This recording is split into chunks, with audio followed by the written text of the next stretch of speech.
right, we're going to call to order October 11th, 2022 East Ascension Drainage meeting.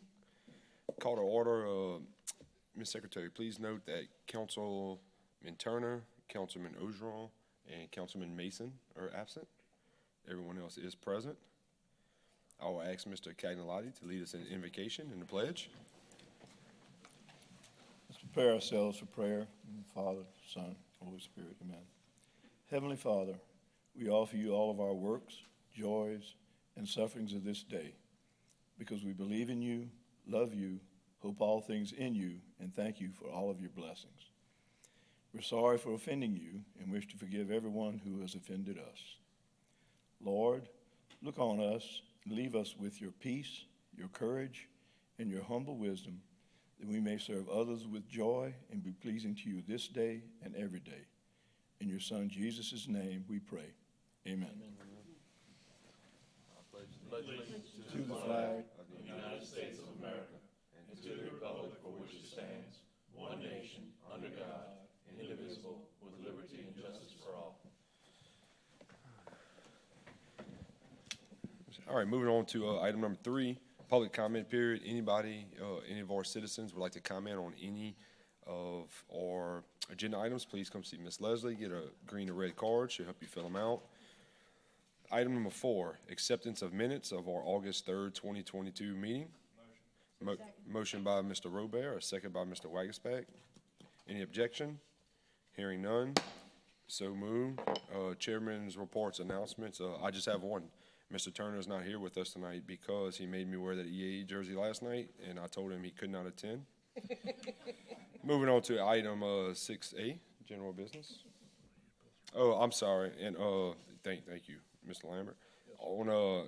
On item number 5, announcements, we will be removing item K, item 6K, which consisted of approval to increase cubic yardage on embankment for the New River dredging project. That is no longer necessary. All right. Moving on, general business 6A.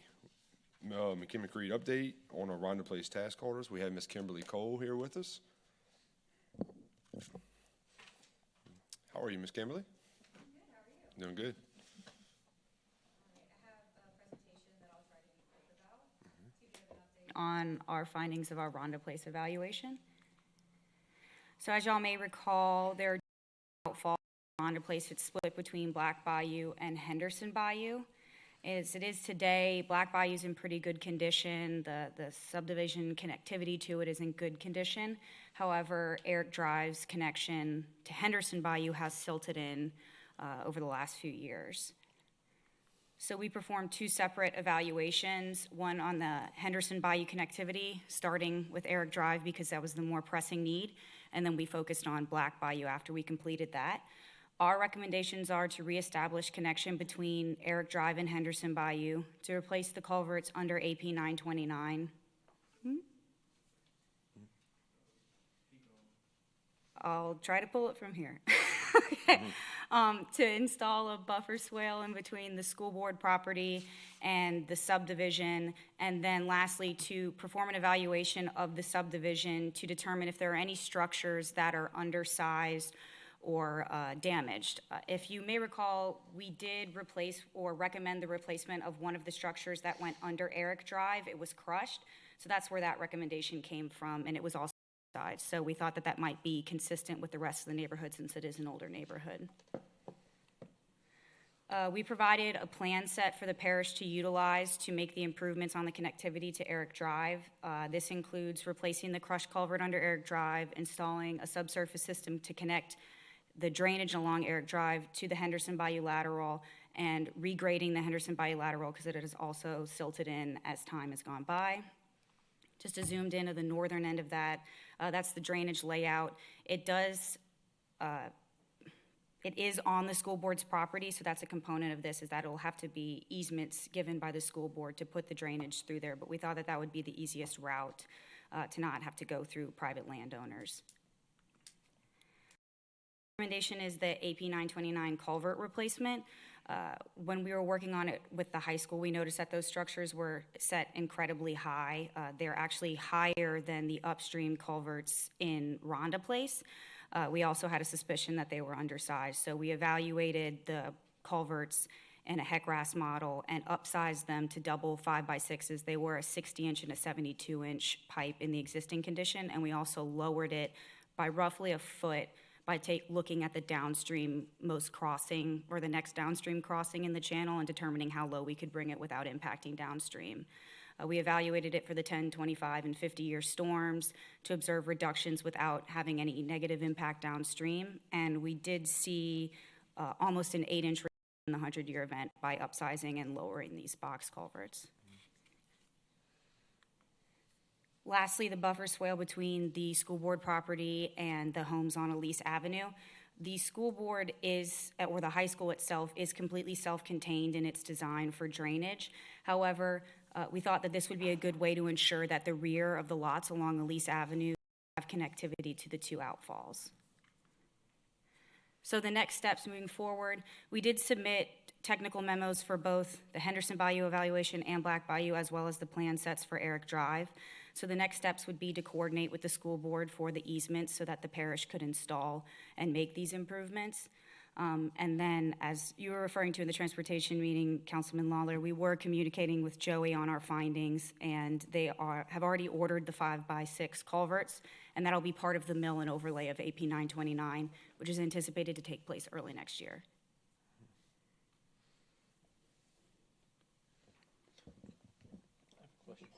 Any questions for Ms. Cole? Mr. Lambert? Yeah, thank you. Yep. Is there any way we could work with the school board to see if we can get some type of retention? Can you bring up the, Eric to, or you're trying to bring it back to Parker Road, or you're trying to go to Fountain Blue? There's 2 90s I'm looking at here. This From is, Eric, so you're gonna bring it back to Parker Road and then go to yes, Henderson to Bayou? Henderson Bayou under Parker Road. That's some restrictions there. With the school board property, can we look at possibly talking to them and see if you could have some type of retention in this to slow? So that was one of the alternatives that we had looked at early on. We thought this would be the most immediate solution to the problem to install now. There are negotiations that I'm not particularly privy to between the parish and the school board for the backed portion of this site. We had kind of suggested potentially rerouting part of Eric Drive into the detention pond for the school board. I think that's just a later discussion, and this was a more immediate addressing of the problem. And then if in the future y'all do come in to own that property, there's always room to expand that detention pond that's already there and reroute Eric Drive into that pond.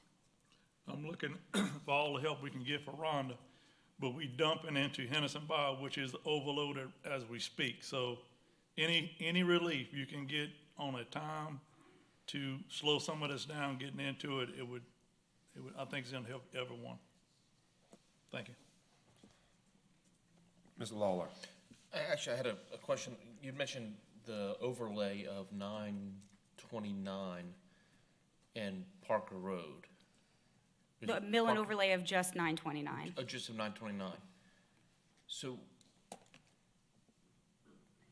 I'm trying to figure out where that's, so this water is going to flow down, it's going to go down on the other side? of- So this, I'll go back to the watershed map. This is the Yeah. other portion of the subdivision. So the portion of the subdivision to the west Yeah. drains to Black Bayou.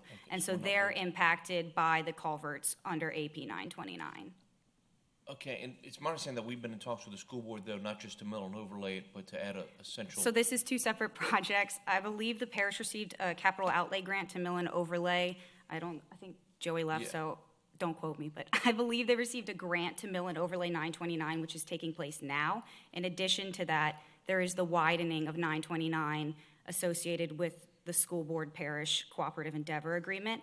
What we're doing now is Joey will replace the culverts and not install the head walls because we're still in the design component. There's going to be sidewalks, road widening. That's what I wanted to make sure of. So there's the potential, they'll be left in place and they'll stub into them and install the head walls once we have the geometry of the 929 improvements laid out. Okay, good. I didn't want to do something, then have to come back and tear it up. Yes. That's why I got a little confused. You said, wait, just that part, we're doing more. No, so we wanted to get these boxes upsized as quickly as possible for the benefit of Rhonda Place. So that's why we informed him, and he's just gonna go ahead and replace them while it's milled. Yes. And then we don't have to wait for those additional improvements later, but we will be able to expand on those boxes if we have to, which I suspect we will, whenever they widen the road and install the sidewalks. Okay, good.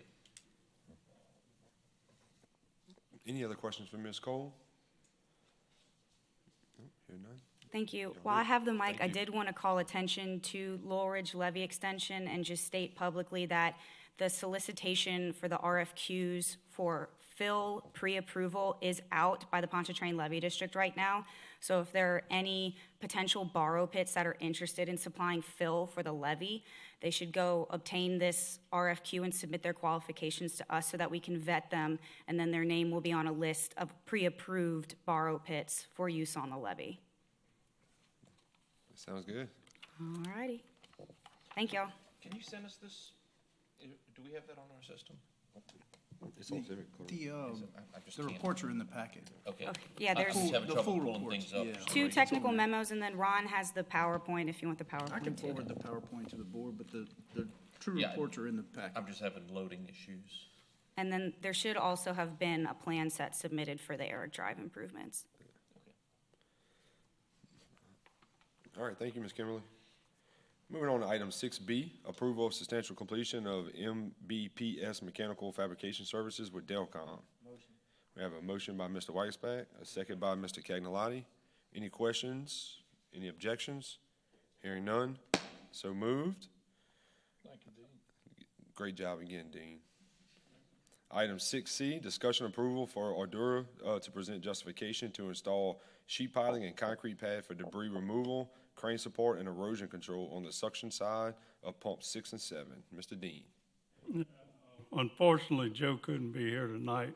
He had a family emergency, but we've been working with Adura on, this is an improvement project, not only to give us a crane pad, but also to help us keep debris from 6 and 7, which has the rakes. And we get large debris in there, and it jams the rakes, and we're down. So we normally put a crane out of excavator, but the closer you get to the edge, it keeps sloughing off. So we want to put a sheet pile wall and a concrete pad that'll support the crane and the excavator to help support the erosion control and the, keep the pumps up and running during debris pump. Okay. I have a motion by Mr. Robert, a second by Mr. Lambert, and a question from Mr. Wagasback. Yeah, the only question I have is just, what's the estimate of this project? How does this fit into the budget? I'm assuming you guys have looked at that. I think just they're information. asking our permission to go ahead and explore it with Ordura, and they would come back with a itemized. Okay, so just to present it, so y'all gonna come back and, okay, Yes. perfect. And this is just Makes to sense. task them to do the design and give us the budget. Okay. All right, any more questions for Mr. Dean? Hearing none, that motion is approved.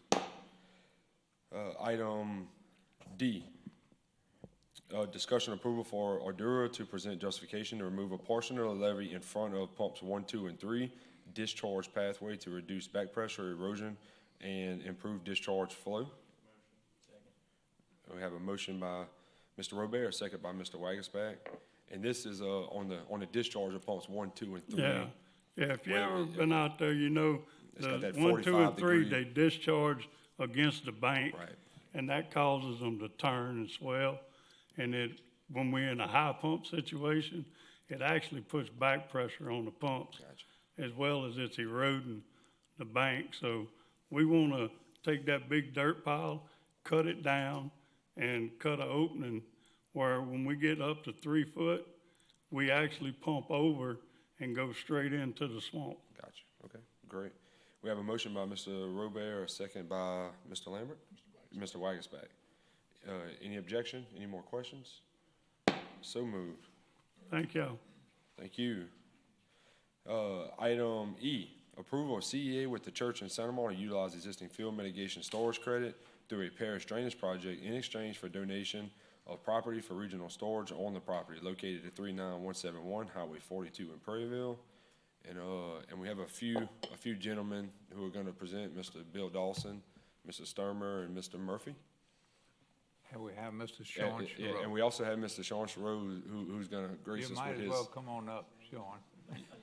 You might as well come on up here, Sean. Yep.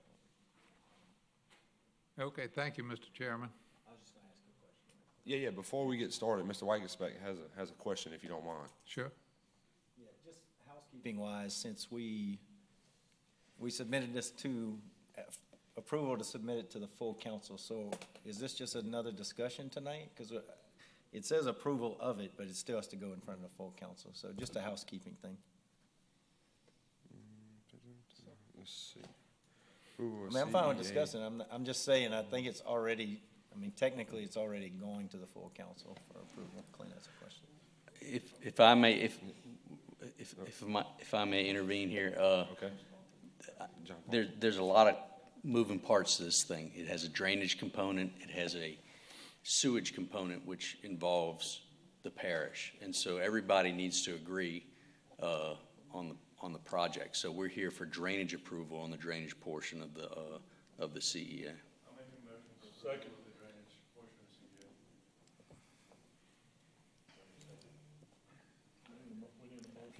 That's fine. Okay, so I do have a motion for approval from Mr. Robert, a second from Mr. Lambert, and we do have, all right, we do have at least one question or comment from Mr. Lawler. No, I mean, I just had a couple things. I know I've talked to a couple people on this today. Another thing that I've been thinking about, the fill mitigation storage, and this may be a better question for Ron or somebody, is that something we have like a number of, that we have, like, hey, we have X amount of fill mitigation storage, that if somebody, and where is that encompassed? So we do have that information from I would defer to Mr. Mr. Sean on that. Yeah, so and, Mr. Sean is yeah, here to that's been present through the review from process. the Muddy They've Creek. looked at that. We had the Muddy Creek project. Yes. That CSRS helped, and so he has the numbers of the cubic yards of storage that we created from that project. We couldn't even, we're not even warm up, no, walk through this, we can go straight to it? We did this last night. This is, Oh, okay, all yeah, right. yeah, this is to be I must have been continued. too So busy we're- to watch this Yeah, we're last night on hot. YouTube, my We're bad, hot. I'm sorry. All right, Watching Joe Burrow. so the question is the number. So the Muddy Creek project created roughly 25,000 cubic yards of excavation, all mitigation credit. We call it credits, eligible, it's created new storage in the floodplain. I've heard that the proposed church was looking for needing 16,000 to offset the fill in the floodplain, roughly. So there's more than enough. The credits, or did I say credits? The excavation was done in Muddy Creek project. If you were to follow the drainage ordinance, there was an off-site mitigation option. One, you had to be within plus or minus 1 foot of the base flood elevation on the site. It meets that. 2, has to be in the same watershed. Obviously, it is. It meets that. And so it meets that criteria. And the second part is you want to try to preserve someone from filling it in the future, if this was a different situation, but this is a ditch, public drainage servitude. I can't imagine a drainage project, we're asking to go fill this thing in. So that's protected, and the lawyer's here for, what's the word, in the future, perpetuity? Perpetuity is Yeah, I think I threw an extra syllable in there, but that's it covered all 3 of those criteria. So if this came as a commercial permit application, and they said, we want to address it off-site, there's 3 criteria. This Muddy Creek project meets all 3 of those criteria. So the original question, 25,000 was created. I think they're looking for at least 16,000 to offset the fill. Because it means there's 9,000 left out there. Yeah, and I would like to jump in at this point before Mr. Murphy even gets up, because we spent some time on the telephone today as well.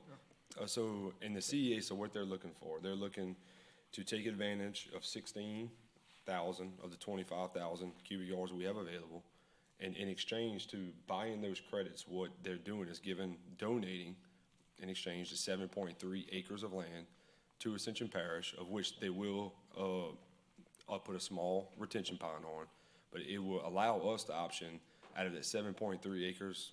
Derek, I think we discussed about 4 or 5 of it is actually available, for 2 smaller regional detention sites, and I know you said you were gonna push some numbers for me, so I'll let you give me that, but we have the potential to create how many more cubic yards of storage on that 7.3 acres? So we would be donating to the parish 7.3 acres. Part of that, there's some pipelines and so forth and some other criteria. So we're looking at having a potential of 4.65 acres that could be excavated. We actually went and surveyed today the static water on Muddy Creek, and it's 7.7 is the static water as it sits today. We used elevation of 8.3 for our calculations, and we came up with a little bit more of 40,000 cubic yards that you could get if the parish decided to utilize the entire 4.65 acres for additional mitigation. There's additional options, of course. You can do inline detention. You can hold back the water and not allow it all the way through. I know discussions were had last night. This project already floods, and you're right, it does. The natural ground out here is anywhere from 14, 15, all the way up to 18 and beyond, with the base flood being at 21. So what you're basically doing is, if you would excavate this area, you would increase the floodplain storage from the 8.3 or 7.7 all the way up to the natural ground, which was, we estimate, somewhere around 40,000 cubic yards. So that's kind of what that gives you an opportunity to do, whether the parish decides to utilize that for that type of detention or mitigation would be up to you guys, because it would be your property to do with what you would want. So, so y'all asking for 16,000 cubic yards and So- potentially giving us the opportunity to have 2.5 times that. So as it storage. sits today, based on the surveys that we have today, it's 16,000 cubic yards below the base flood. Between the natural ground that we surveyed in 2016 and today, it's about 16,000 cubic yards of difference. I feel, once we get to the design, in order to have positive slope on the parking lot and so forth, we're gonna, basically what they did, they left it flat. And so we're gonna end up taking that parking lot, and we don't wanna do a lot of subsurface drainage and so forth, so we're gonna put a slope on the parking lot, which is gonna cut out some of that and reduce that amount. But right now, as it sits today, basically the hill, the elevation of the hill is 22, basically, as a flat. The property was at the high point. Some of this was in flood zone X, some of it was in flood zone AE. And this property was about 21 at the high end. Right now it's at 22. And the finished floor of the building has to be at elevation 23. So we're actually, due to the 2-foot freeboard requirement in Ascension Parish. So we do feel that as we get closer to Muddy Creek, we're gonna reshape that. But under the building, we actually have to add another foot in order to meet the requirements of Ascension Parish. But that foot is above the floodplain. Yes. Okay. Yeah, base flood is at 21, this would all be above. Right. And basically, we would probably use a 2x12, come right on top of what's there, and so we wouldn't really be bringing in any fill. It would just be the forming of the slab. Okay, Ms. Casso. So I have just a couple of questions. A legal question first for our attorney.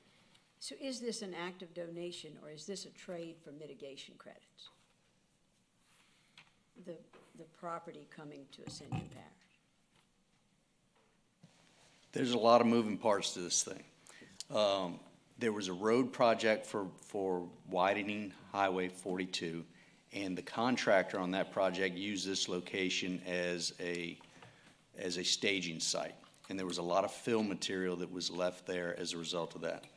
The parish was also in need of having a regional sewage plant placed in this area, and so we've worked out an agreement to have a sewage plant put there. The parish is also in need of regional detention, and there was also some fill material that was dug out as part of a Muddy Creek widening project.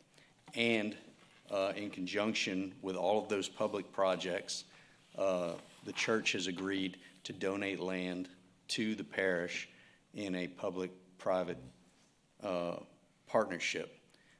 But from the whole fill ordinance perspective, I'd like to point out that 17503 3 says that the placement of fill on public lands and fill or spoil to be used or excavated for public projects, our fill ordinance does not apply to those particular projects. And so to the extent that it's a public use, the fill ordinance doesn't apply pursuant to 17503. And so the question is this what's your question again, one more time? I thought the explanation might have gotten long enough that the question had been forgotten. Yes. So is this a donation of land, or is this a trade of land for mitigation credits? It is a trade to the extent, I don't know the answer to that right offhand. Well, I mean, we have some legal documents we have to do, and it would seem to me that the language needs to be right, legally. But that's up to you to decide. Well, And I'll just leave my question for you all to ponder as you do these documents. Okay? But I don't want to see this noted as a donation when that's not what it is. Or I don't want to see it not be a donation if that is what it is. It just needs to be whatever it is. My second question, I think, Sean, I spoke to Mr. Murphy today. Last night, my concern was that I know we're bringing in another piece of this now. We're talking about having a regional treatment plant there that I have learned is temporary. Yes, ma'am. Which is very helpful when you start thinking about this in terms of whether we can approve it or not. Because it's concerning to me that nobody in that area has been notified that they're about to have a regional treatment plant built near their homes. I don't think the neighbors across the street, I don't think the neighbors to the left, I doubt that Louisiana Nursery Outlet knows that they're about to be next door to the treatment plant. I know the folks behind that subdivision on 930 haven't been notified that they're about to be next door to a treatment plant or behind a treatment plant. And they have a right to know whether, and certainly we didn't know either. So, we're all learning together at the 11th hour here what is going on. On its face, it seems to make sense. What worries me is that the same question I had last night, I hope Derek has gotten some answers for me. Is it safe to put our regional detention and a sewer plant on the same property? What I hear with some frequency in places where there have been natural disasters is water overtaking the sewer plant, sewers then mixed with the detention or with the water, and it's draining off into the muddy creek. So, which is then draining into Bayou Manchac. I realize if we had that kind of natural disaster, we're going to have a problem somewhere. But is this a good place for that to happen? And what's the risk? Okay. So That was a longer question than yes, his ma'am. answer. Yes, ma'am. Let me address several things on what Okay. you're saying. So one is, in every type of either commercial or residential development in Ascension Parish, you usually have a sanitary sewer treatment plant. This particular case, it's a little bit larger than normal. It's actually a 200,000 gallon per day plant.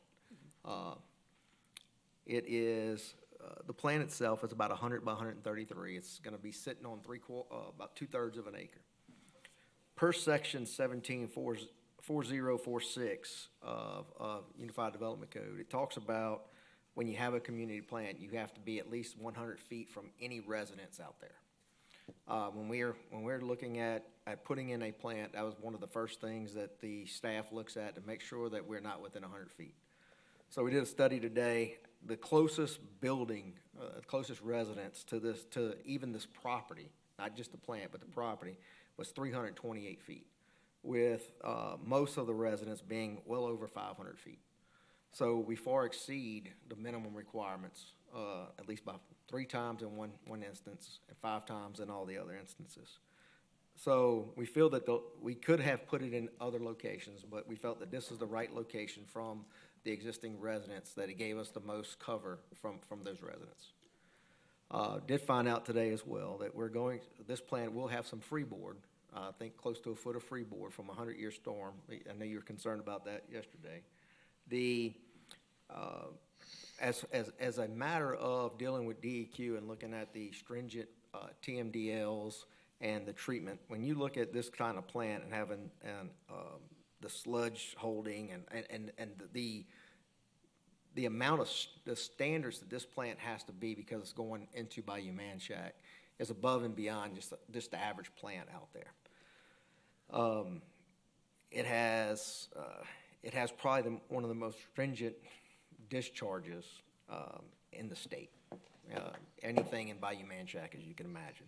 So in that regard, it's say the DEQ would rather you discharge into a water body. It actually acts as part of an additional treatment on top of all the mechanical treatment chain. Basically, they call it a train. So we do things like we put all the mechanical devices. Sometimes we go into vegetation, sometimes we go into ponds and so forth. So they like that treatment even better before it gets to any type of major water bodies like Bayou Manchac and so forth. So a lot of times, if you look at where sewer treatment plants are placed, most sewer treatment plants are placed near ponds in those areas, and that's because DEQ requires or would like that additional treatment. So in this particular case, with the freeboard being there, it being temporary, and the distance away from all of those residences, that's about as best as you can get in this particular case, and the additional mechanical stuff. Yeah, Ms. Terry, one of the things when they asked me about, putting that there, I was the same thing. I was like, man, I don't want something stinking in the back of the church. And so we went through a long process of talking with them. I actually required them to bring me to a place where they had the same systems in the ground. And when it's totally quiet, it's surrounded by a fence, there's no smell whatsoever.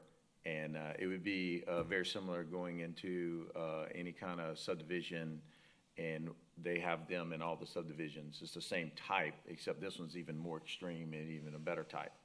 And so I did look into that as well, because the last thing I wanted to do, because it is temporary, and we did it to be able to be a help because of the location and stuff. So I had looked into those very same things.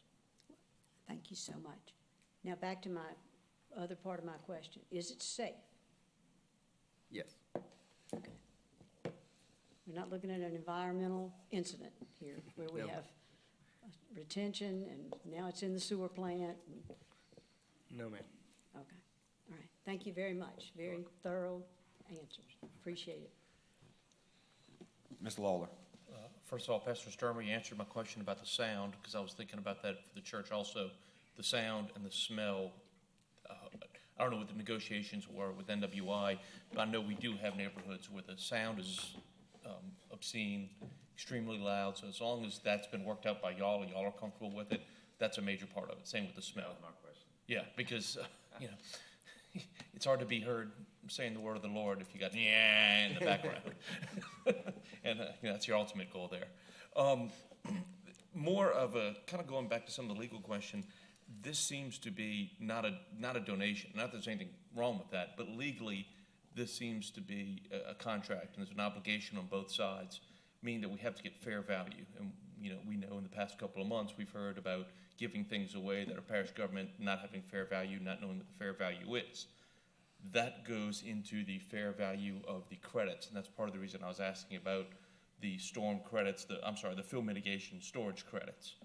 We basically have to establish an amount, a value of those, and make sure that we're getting something of equal value if we're giving something away.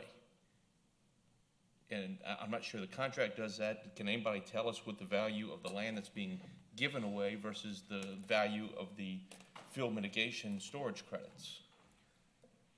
I can tell you from professional and past experience in other areas when I have in Baton Rouge, we do this a lot where we buy credits and so forth. It's usually about $4 to $5, depending on the watershed, a cubic yard. Does Baton Rouge have a set price for that you know? No, it's negotiated between individual people. So it's what, some watersheds, to be honest, some watersheds have less credits and they have more demand. It's a supply and demand thing. I can tell you the last agreement we were involved in, it was about $5 a cubic yard. That was several years ago. Pastor Shermer talked about last night, this property was purchased in 2014, 15, at $1.3 million. And I know that this property is probably, got the Muddy Creek on it and so forth, so it's maybe not split, but it's basically split in half. And we're talking about 7 years later with property values and so forth. So just simple math, it's, $650,000 in land if you just break it out even. So if you're looking at. But you wouldn't pay $650,000 for land that always floods, would you? Well, depends. You have. You wouldn't. You'd be surprised.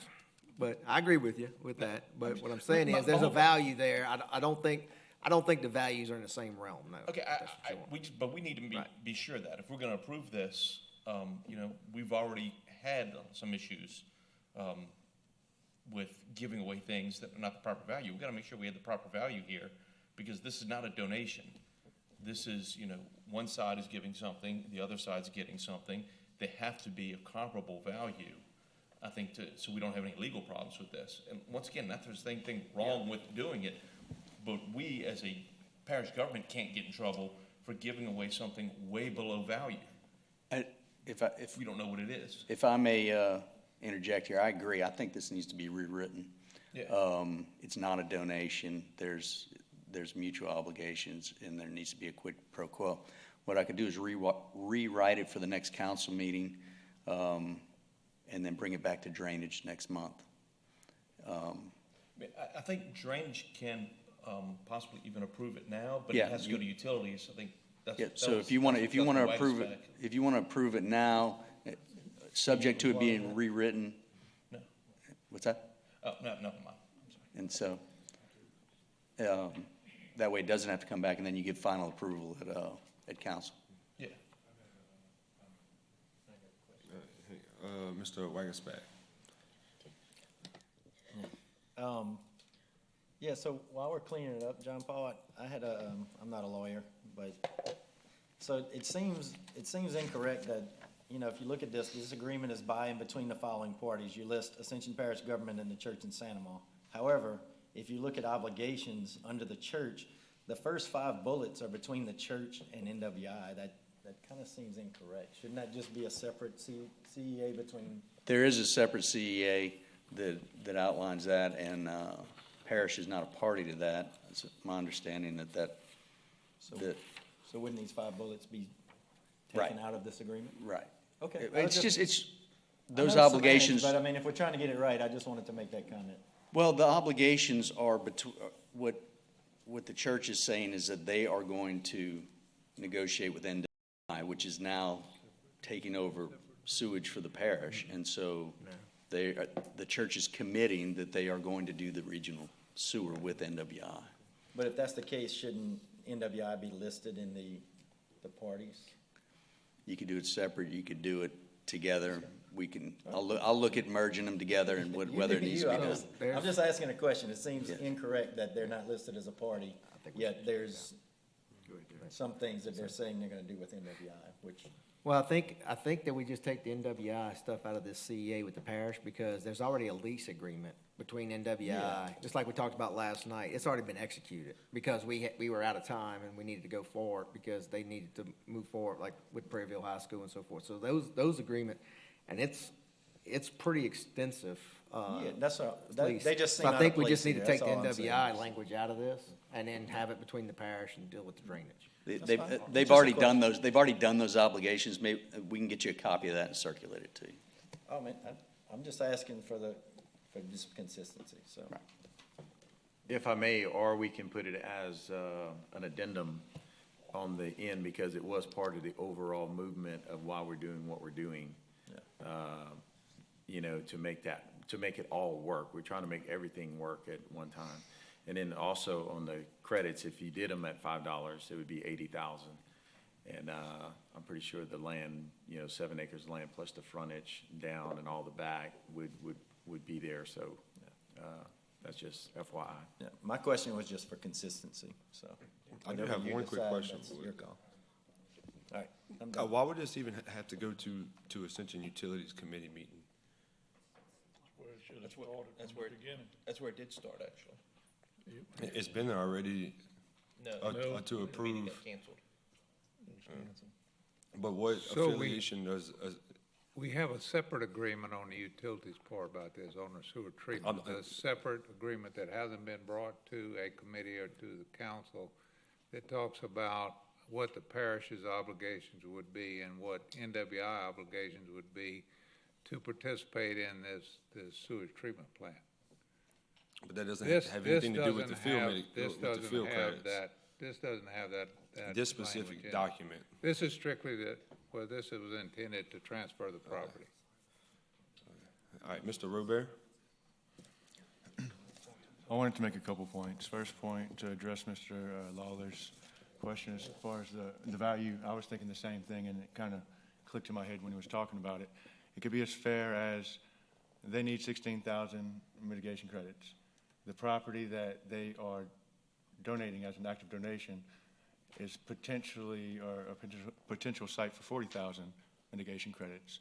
So right there, you're getting almost double or more your mitigation credits in value. So that's one way to look at the value of it.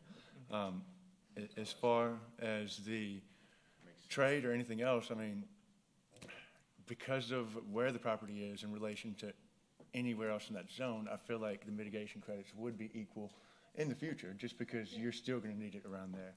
As far as the contracts, having the NWI on there, the one that we're approving and putting through here, I don't see it being an issue, because it almost helps the fact that we can take this document from the parish and say, look, it's already recorded here. It was in these minutes of this meeting.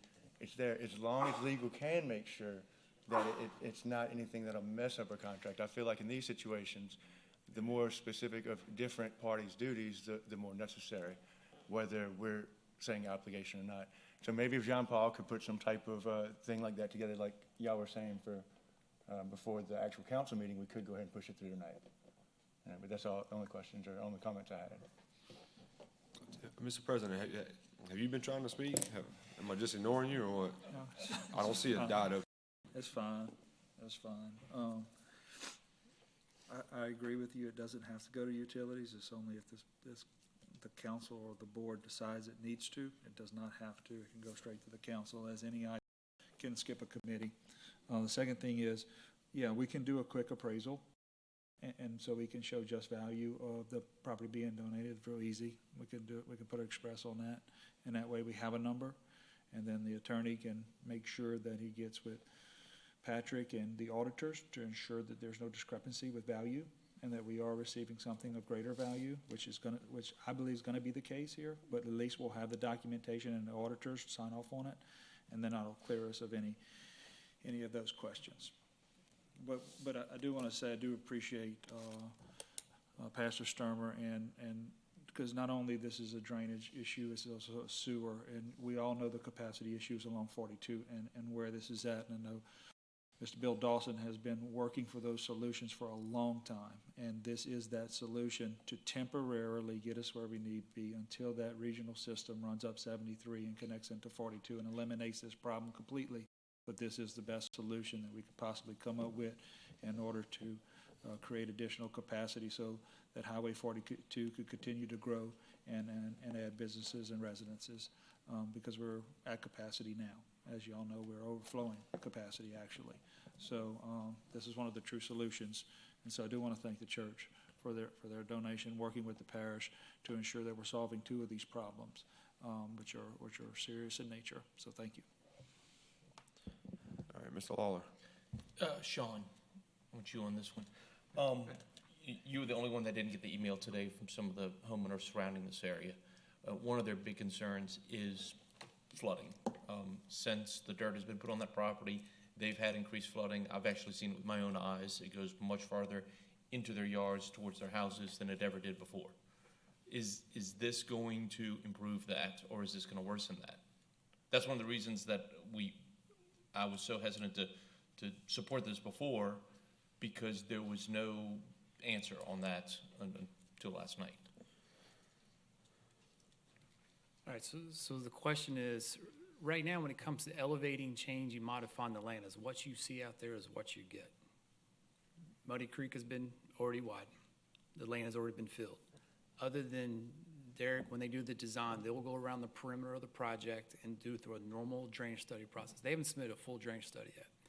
When they do the drainage study, it will do everything except for the mitigation part that's addressed. They will make sure that all existing drainage patterns are honored and not made worse.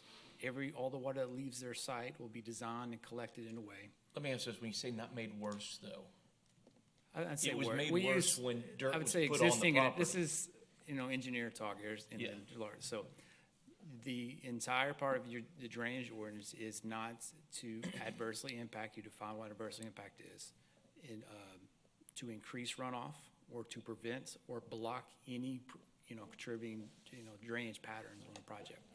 He'll have to go through a full process of that. It's just the field mitigation part, and part of his drainage study will say, to address field mitigation, there it is being addressed. It's not like he's away from remote. He's actually connected to the source of where they're mitigating. It's being mitigated by this, and they'll do it through the normal drainage study process.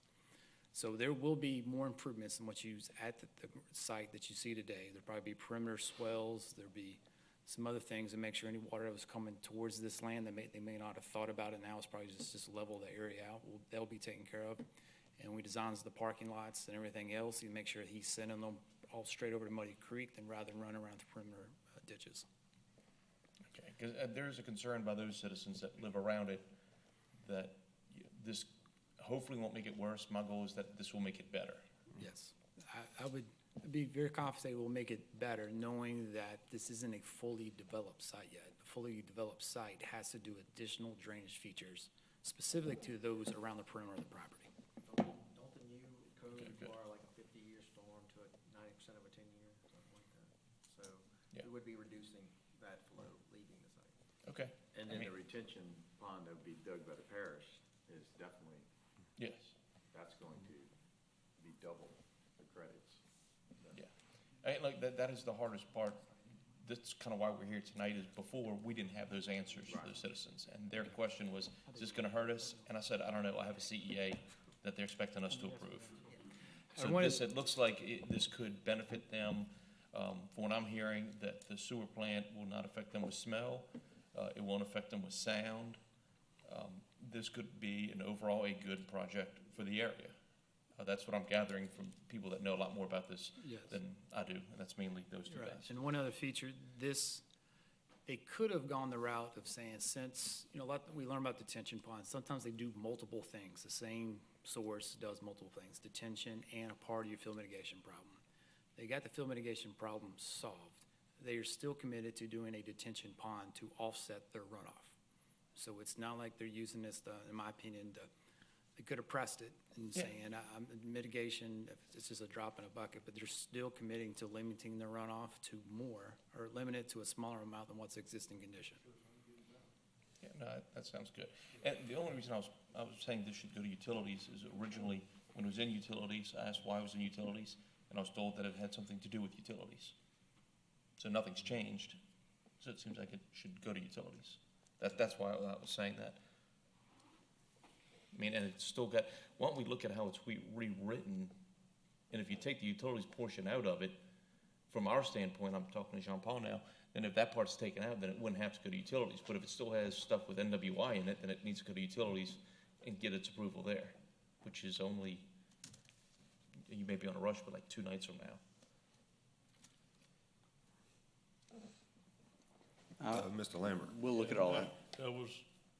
That was the intent, me and Mr. Dawson worked on. We tried to have this utilities meeting before, so a lot of these questions would have been answered already, but I have no problem with moving forward.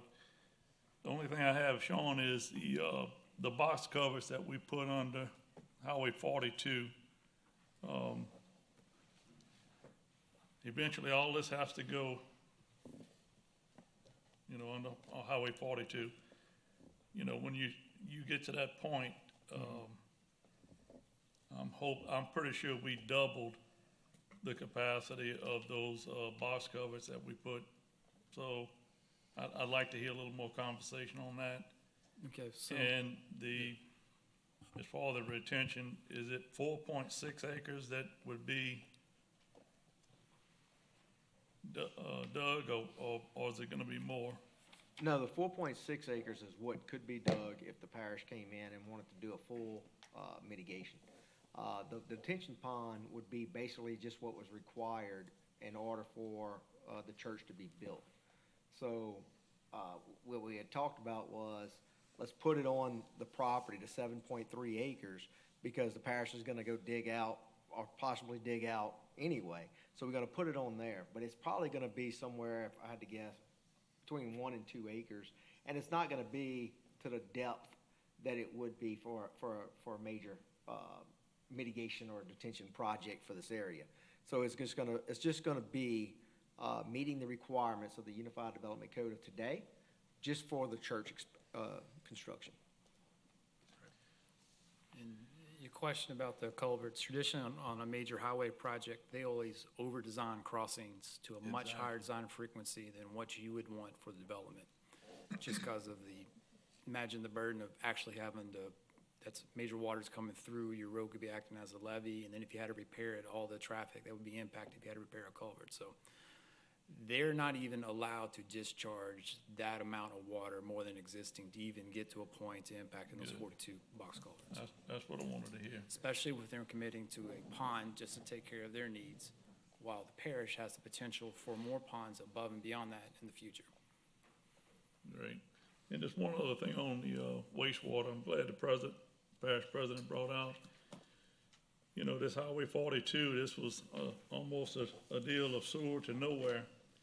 That Highway 73 connector to the river was always in plan. We've looked at several different ways of trying to get the wastewater to the river. So any help that they can get now, it'll be deeply appreciated. But Ms. Casso, when you mentioned Louisiana Nursery, I'm a little nervous now when I walk in there, because just about every time I walk in, there's either overflow of wet sewage, and these people, you know, all our businesses along Highway 42, they need help, and they've been crying for help for quite some time now. So thank you, Mr. Sturman, for trying to help us out.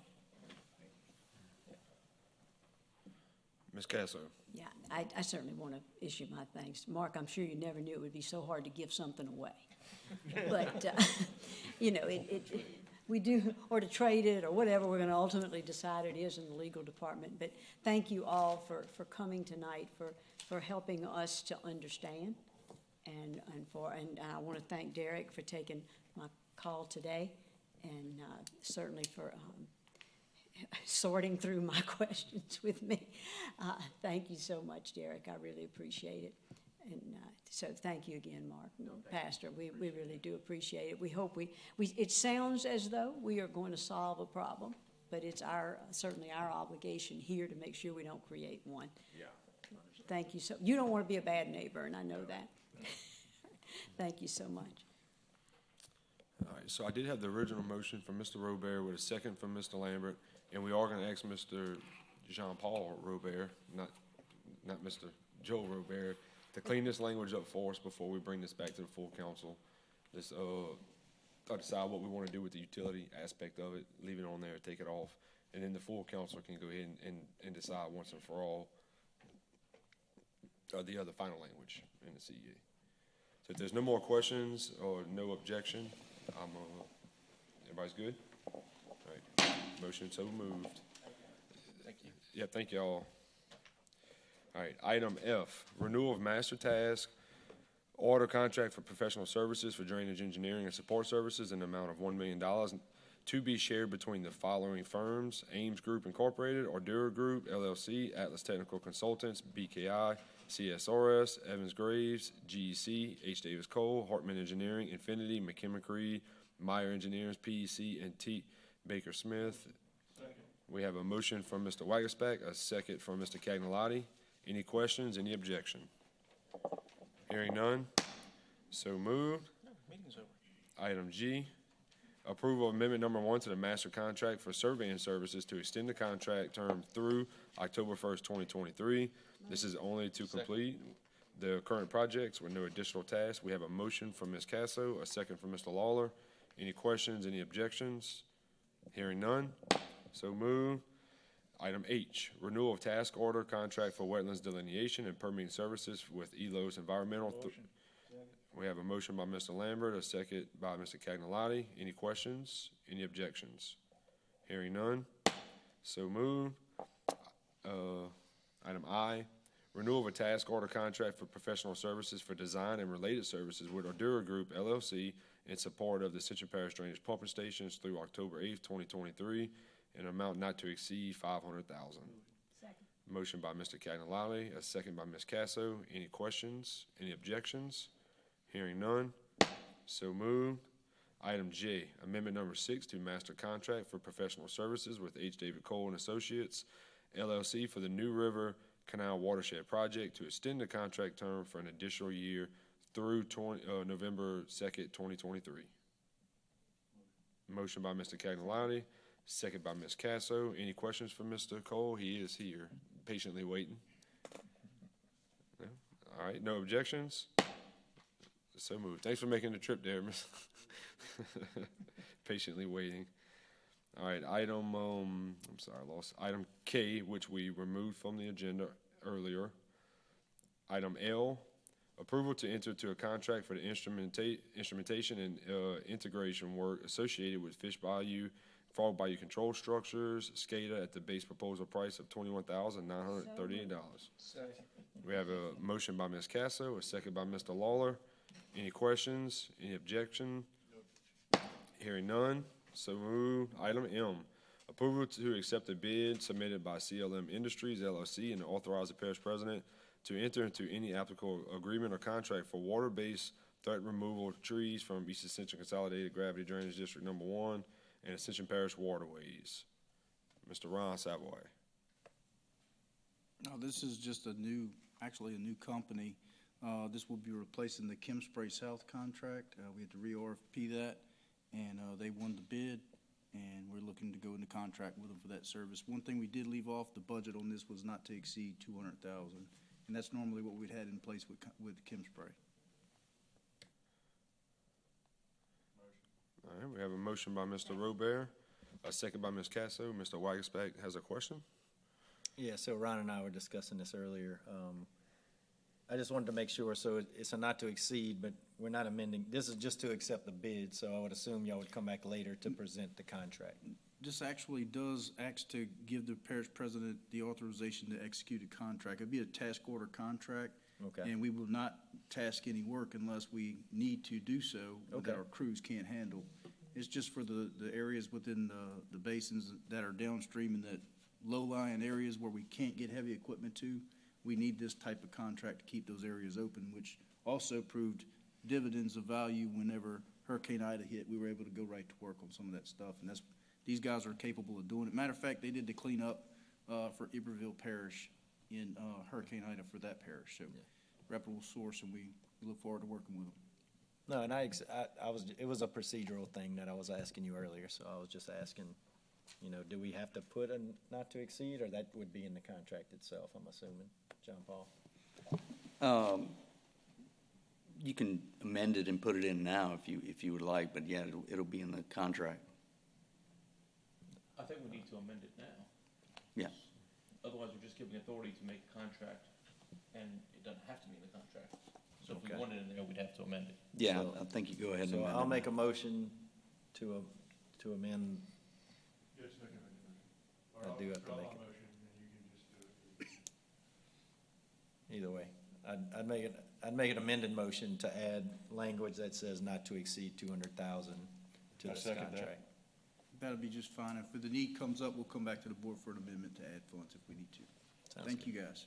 All right. All right, so we have an amended motion by Mr. Wagesback to add not to exceed 200,000 to the contract. Second by Mr. Robert.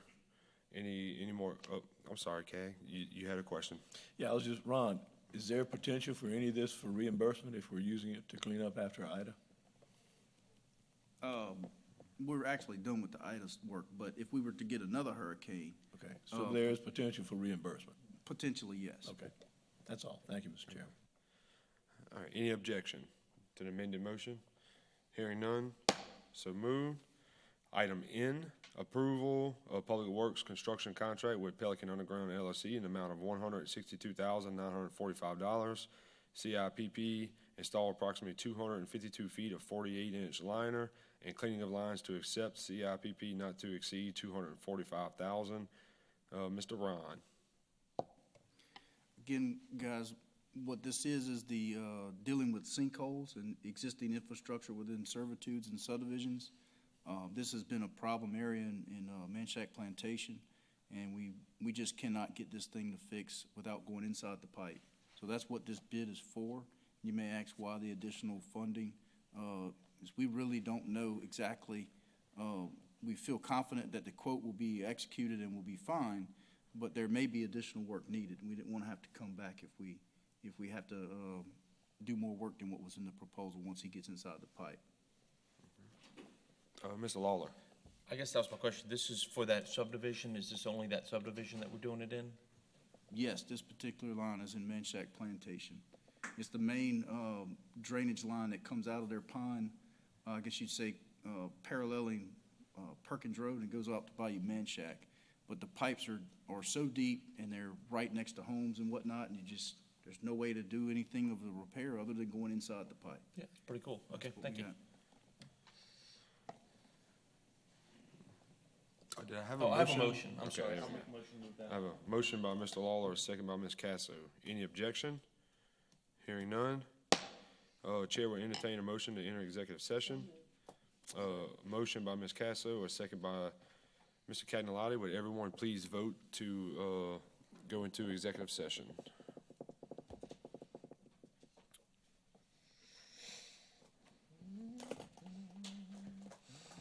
All right.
We have a motion to reconvene. Oh, yeah, are we live? Yeah, we live. We have a motion to reconvene from Mr. Cagnolati, second by Mr. Robert. Reconvened we are. I'll make a motion to make a resolution to allow the president to acquire the property located at 49130, 4913 Highway 22, up for a value up to the appraised value. Second. All right, we have a motion and a second. Any objection? Hearing none. So moved. All right. Moving on to item 7A, Mr. John Monson with H&TB is here for a monthly floodplain management and ADAPT program update.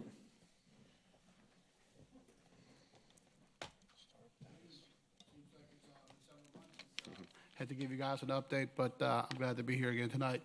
So I'm gonna do both, as you all know. The floodplain management plan is almost wrapping up, so that one's, on its way out, and it'll be absorbed by ADAPT after that.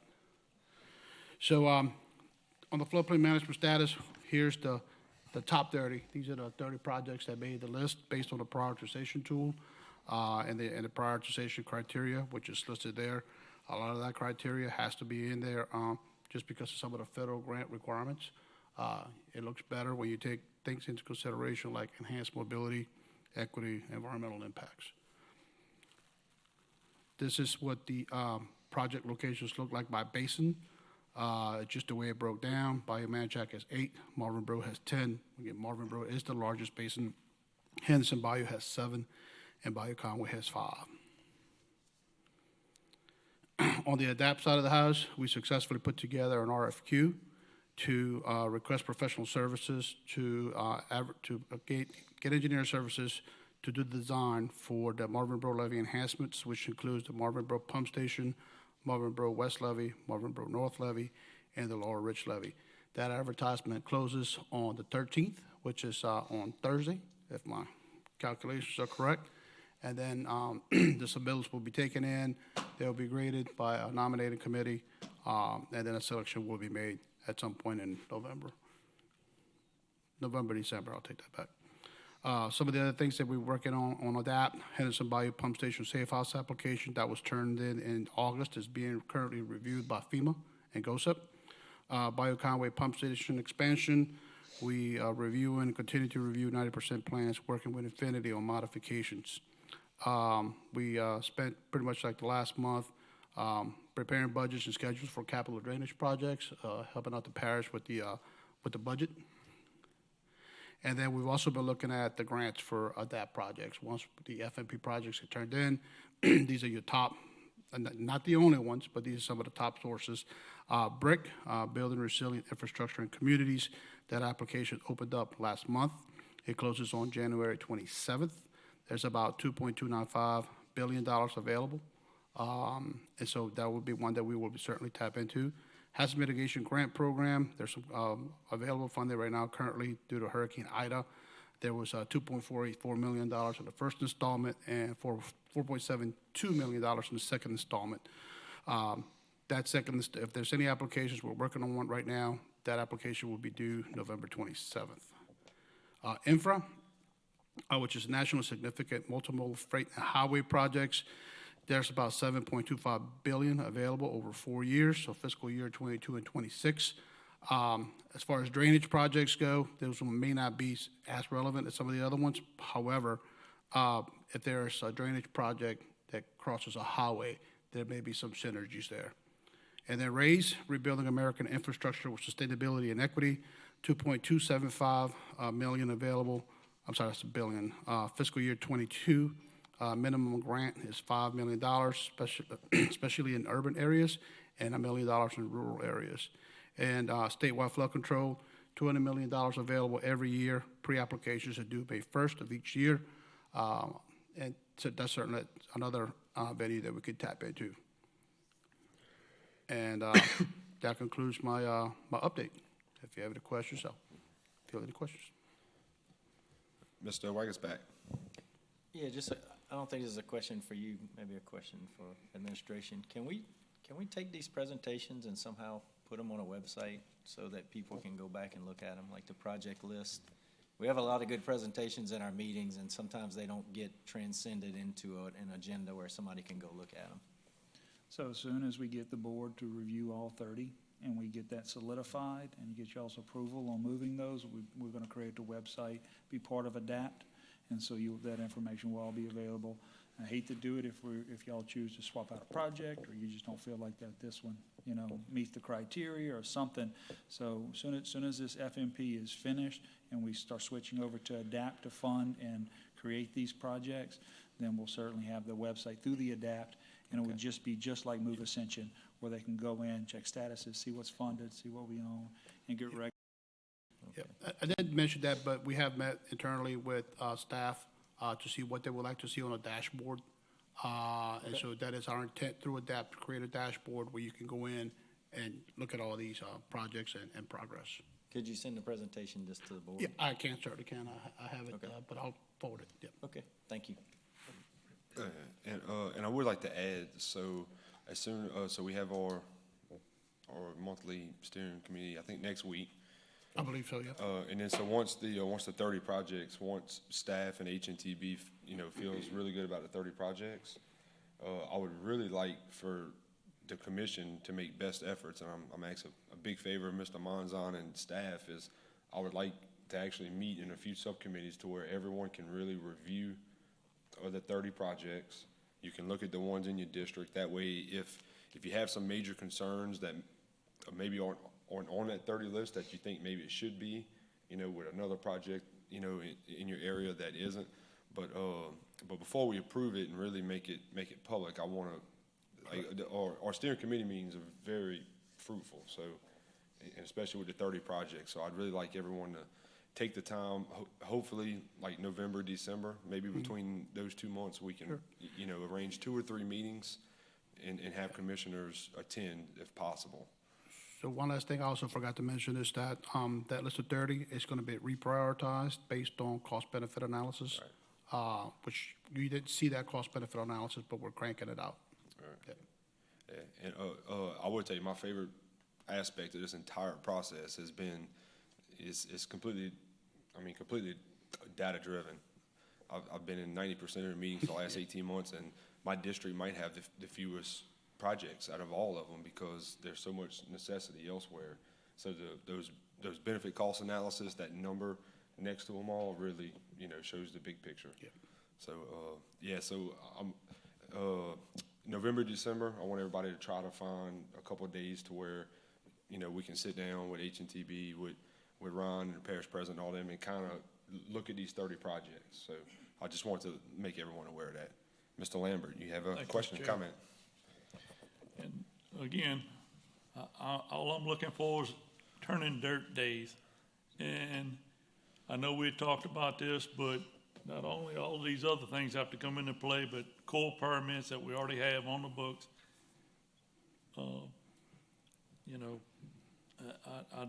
We really need something here as soon, I see we got November, December, but a lot of the stuff has been on the books, and I'm telling you, people are waiting for relief.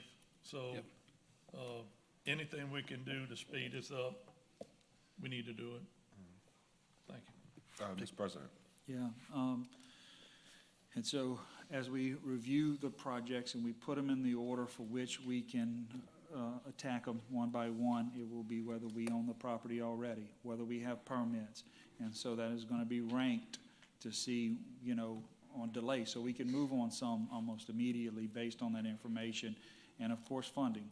So we'll have to budgetary things, but yes, that's exactly Board Commissioner Lambert's getting at, and exactly what we're going to plan to do as we take these and reshuffle these 32 priorities on what we already have accomplished in the projects, because some of them we do own the property. Some of them we do have right-of-way and servitude already existing. Some of them we do have core permits already approved. And so obviously those will be moved up in ranking, and those are some of the ones we'll attack first to get some movement on and some dirt turning. Thank you. Thank you. You good, DJ? All right, any other questions for Mr. Monzon? No? Thank you. Thank you as always. All right, moving on to item 7B, our monthly drainage report from Mr. J. Robin. And Mr. Ron, you had some bid info issues that you want to. Yeah, I just wanted to kind of provide a few updates for some agenda items that previous meetings we had approved. One being Shadows at Man Shack, Phase 1. That was let for bid, and the bids came back today. So that project is moving forward, and Hartman is reviewing the bid tabs. So probably at the next Strange Board meeting, we'll be making a recommendation on the bid on that. The pumping station maintenance and repairs RFQ for the flood control infrastructure, along with that, is out for RFQ as well. The qualifications are due on that on October the 20th. As John mentioned, the Marvin Bro Pump Station and levee upgrades qualifications are due on the 13th of October. And our survey and retainers are out for RFQ as well. So that'll be due on, they were due last week. Selection committee process is commencing on that project as well. So just wanted to make sure that you guys knew all those things are moving as well. And I don't want to get too far into it, but want to make you aware of it. Thank you, Mr. Ron. All right, Mr. Jade, you are up.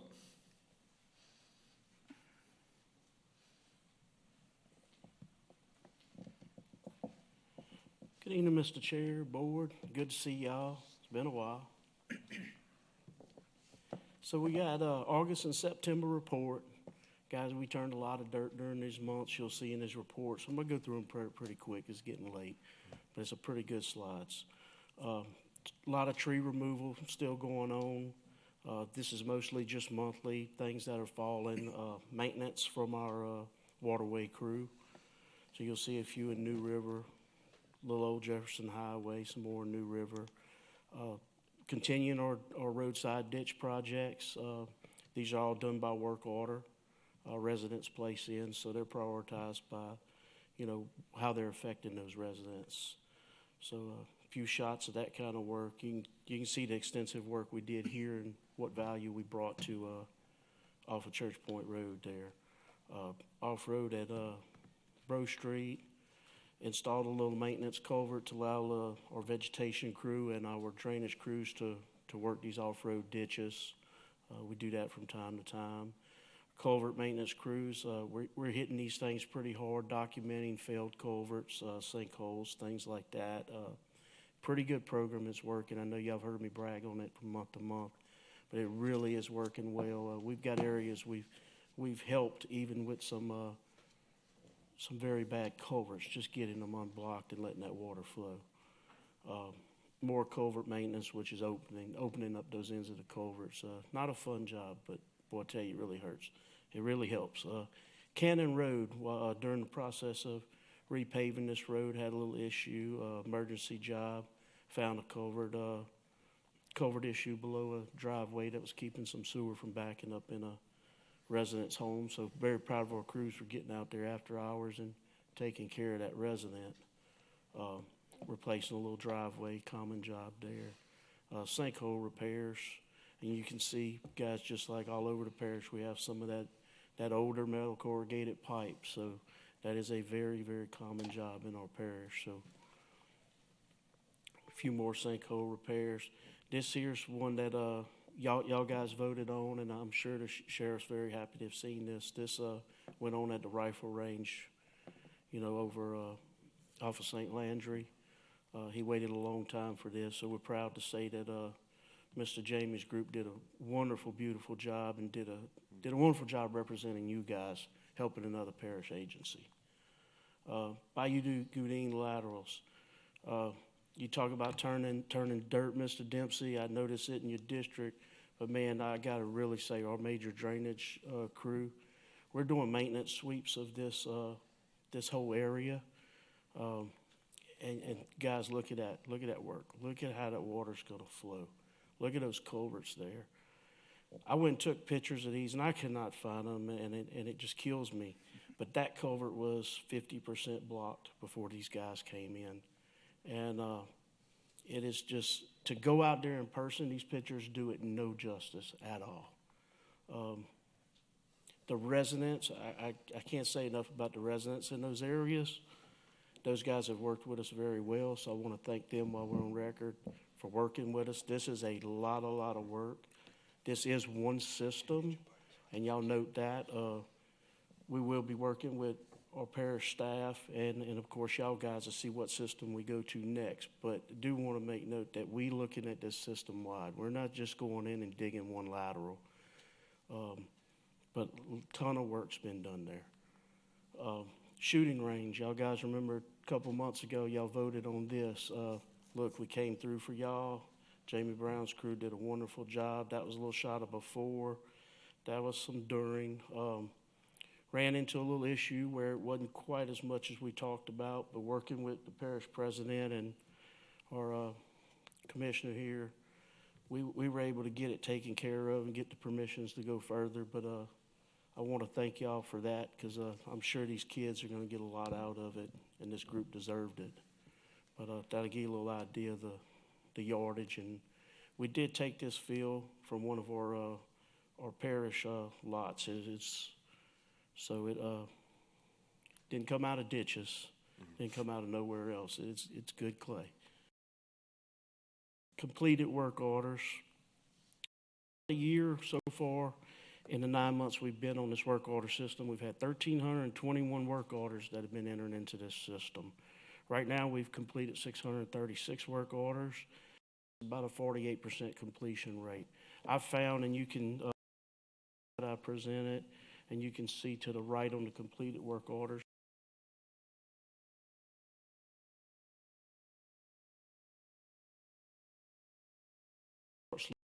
We get into these laterals and dig these channels and get the maintenance a little better. But our guys are being really consistent, and at least we can work forward from there. So major drainage projects completed in August and September. We completed the Vincent Tripp Ditch project, which was all laterals off of Vincent Tripp Ditch. Joseph Area Bank Ficklin, Tier 2, Highway 74, Adden East Road and L. Landry Cross culverts, Lower Goodine lateral spall removal, culvert replacement at the rifle range, and also the rifle range in Sorrento, and Ira Road lateral. In progress, as you see, is that Goodine system. So we've got full crews on that. So we're trying to really focus on one system at a time. So remember that for me. Projected upcoming drainage projects: Babin Canal shredding, St. Landry to Conway Bayou, Smith Bayou from Interstate to Ashland, Stevenson lateral from Akins to Daigle, Marty Burat from Merritt Evans to Parker Place, Joe Boy, David Drive double 36 arch culverts, Rogers A Road culverts. Now that's for emergency fuel access for the 18-wheelers that come in from Marvin Borough. You see a couple of these, we're just waiting on culverts, and that is still a problem with that we are seeing. Concrete culverts especially, it has taken a long time to get these things. So on some of our projects, I think y'all seen that in the transportation side also. But that's what I got for you guys this month. I will say real quick, I received a phone call last week. Mr. Thad Bello asked me to personally thank everyone with the kids' shooting range on Airline. Said it was fantastic. Looks better than it ever did. So he was extremely grateful. Mr. Lawler. I had one thing mainly is the photographs that are taken. I noticed that some of them, are those with our app? Because they have like the date and the map, like a Google map on it. Yeah, so we use timestamp app. And we do that to document, obviously, the time, the date, the location. Yeah. Location is important to me because I'm originally not from this parish. I want to know exactly where it was at. So, but yeah. That's pretty good. Well, tell your crews that they're doing a good job taking pictures.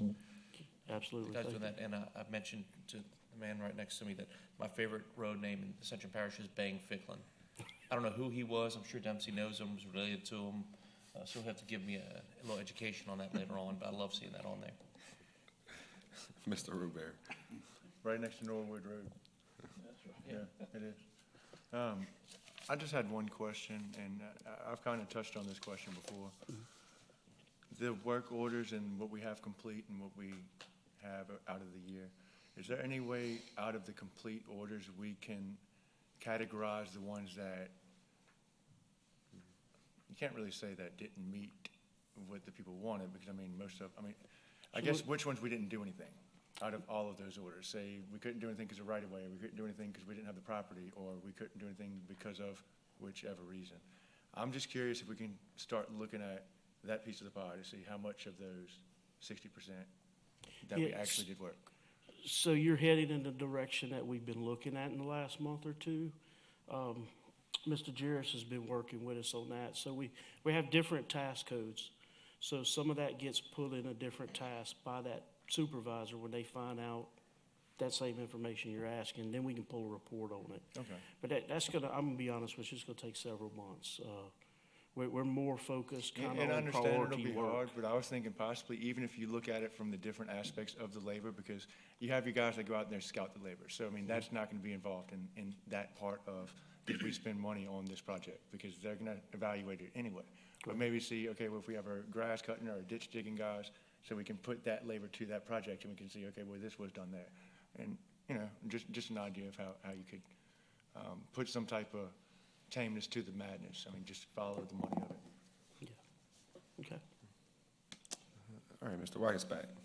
Yeah, I just wanted to say thank you, all the work, and obviously the Goudin is in my district, but, during those hard rains, I spent the better part of an entire day tracing the Goudin back through and back to New River, back towards Tiggy, where we saw a lot of water back up, and then in the days after that, it kind of stacked up, and I'll say that, you guys are being very thorough on, catching all parts of that system, and, I know that we have other problem areas that we're going to be working on, but it's much appreciated, and I've seen a lot of the work firsthand. It looks very good, and you're right, all the residents have responded well to just seeing that work done. There was a lot of silting in, a lot of places where the Goudin meets New River, and I think all this work being done is going to help move that water faster. Absolutely. So thank you. All right, Mr. Lambert. Thank you, Mr. Chair. I appreciate you having Joe Bar Road culverts on there. Do we have any idea when those box culverts are coming in? No, sir, not at this time. I do know Mr. Davin has been working with finance. One of the things this year was the culverts, the bid was won by an out-of-state company. So we're working to see how can we prioritize getting those culverts in when they can't meet a certain deadline. And that's a lot of, I would imagine finance has to work that in with legal. It was as late as last week, Davin was working on that, because we're seeing where we're 9 months, 10 months into a set of culverts right now. And unfortunately, the local companies have lost those bids. Gotcha.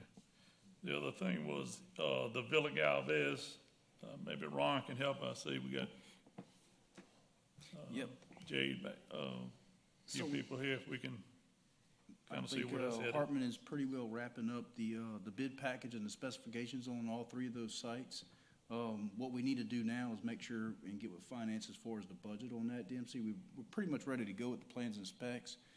We just have to make sure that when we go to bid it, we have the funds available, because I think we're at 1.2 is what the budget came up with that project. So we're just waiting on verification from finance to make sure, can we move forward in 2022, or do we have to wait for the budget to go into play in 2023? So that's where we are with that, but plans are ready. Jerry, I just wanted to add, there has been a tremendous increase in the cost of concrete culverts.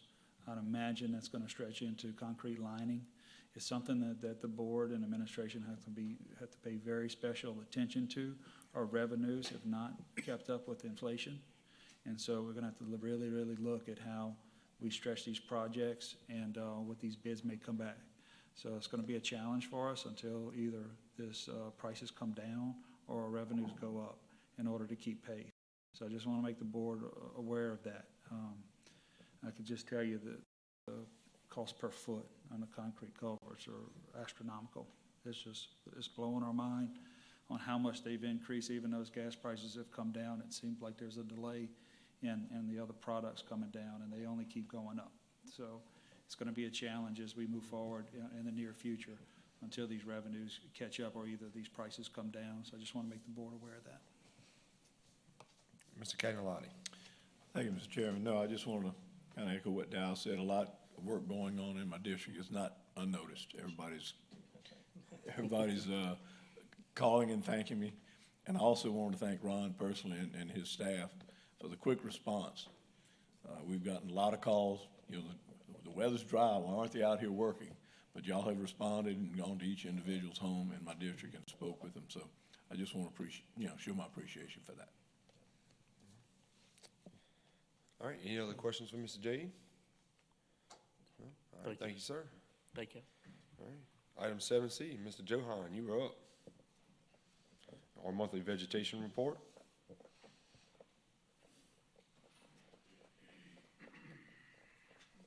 Good afternoon, everyone. Covering the last 2 months, August and September. Just like Jade, I got a good bit, so let's get going.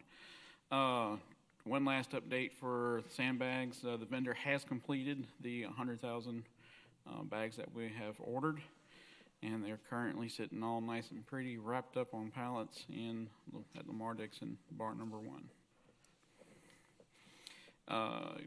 Lighthouse Crew spotlights, got some before and afters here at Manchac Harbor, 73 and Jefferson Crossing, Bluff Road from Oak Alley, Autumn Meadow. They were also part of getting Alligator Bayou all cleaned up and ready to go for the grand opening.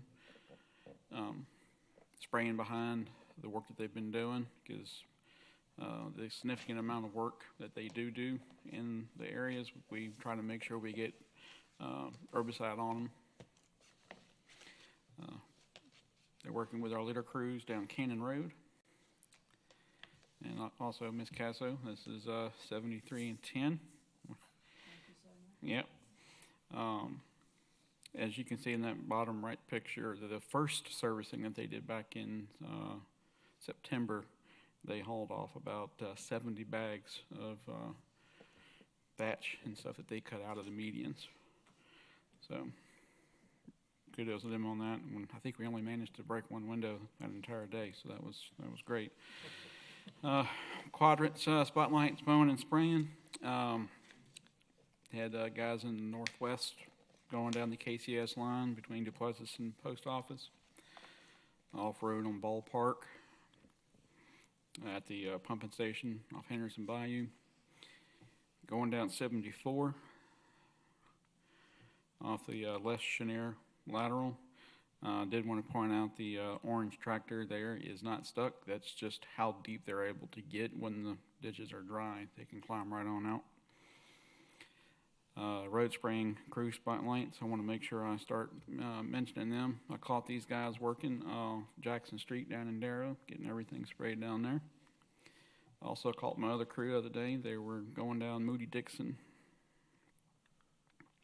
Our tree crew, Benny and his guys were extremely busy beginning of August with all the school bus obstructions. This is one down Spellman Wells. Also working a lot with drainage. This particular one was on Jeff Street. Tree that had fallen across on right here. Also working again with drainage, pulling tree debris out of Bayou Narcisse. To give you all a quick update, we recently have finished 30, 429, and 73. And our road spraying crews are working on getting those sprayed just as soon as it starts to green back up. We'll hit it for maximum efficacy. And let's see, there we go. All right, so work order metrics. It's just amazing how much the data is similar between mine and Jade's. We were getting in about an average of 200 coming in from the month. This is what is coming in through the call center, not our own internal generations. As you can see, the trend started to taper off down to 141 last month and only 26 so far this month. Overall, what we gotten in from the public this year since we've been running live in Munis. A quick breakdown by tasks. You can see off-road, Parish Road, hand cleaning and servitude, and road obstructions have been our top call-in requests. What we've been able to do, we definitely hit our peak production point so far to date as we're working in Munis. August and September, we were hitting around 130.